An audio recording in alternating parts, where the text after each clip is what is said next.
Doon kayo pupunta pag dito sa eskwelahan nangyari yung sakuna.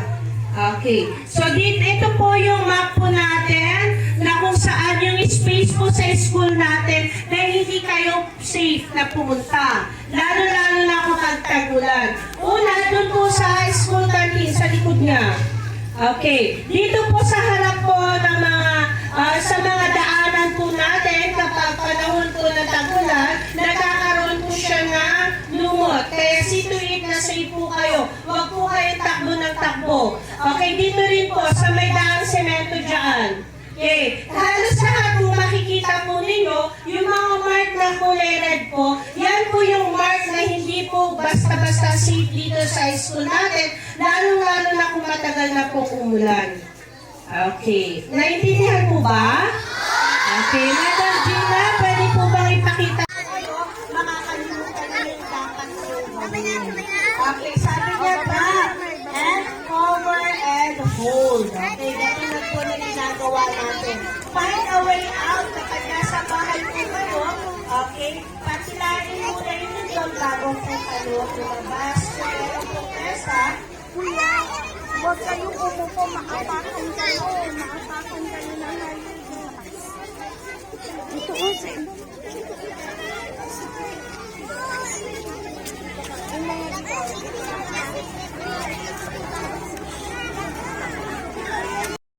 ginagamit.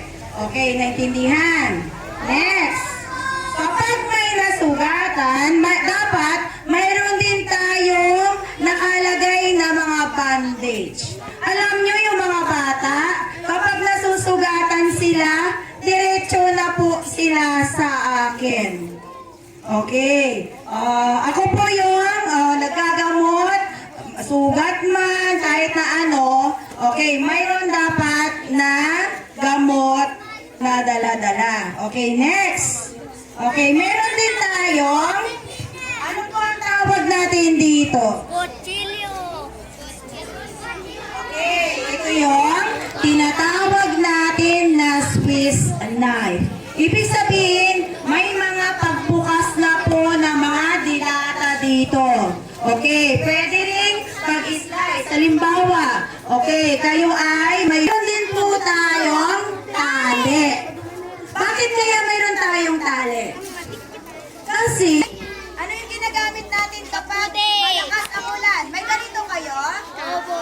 Ano po ito? Kapote. Bakit po tayo nagdadala ng kapote? Para hindi mabasa. Correct, para hindi mabasa ng Ulan. Okay. Pinag-ian? Flashlight. Kasi paano kapag ang bagyo o ang lindol ay nangyari ng gabi?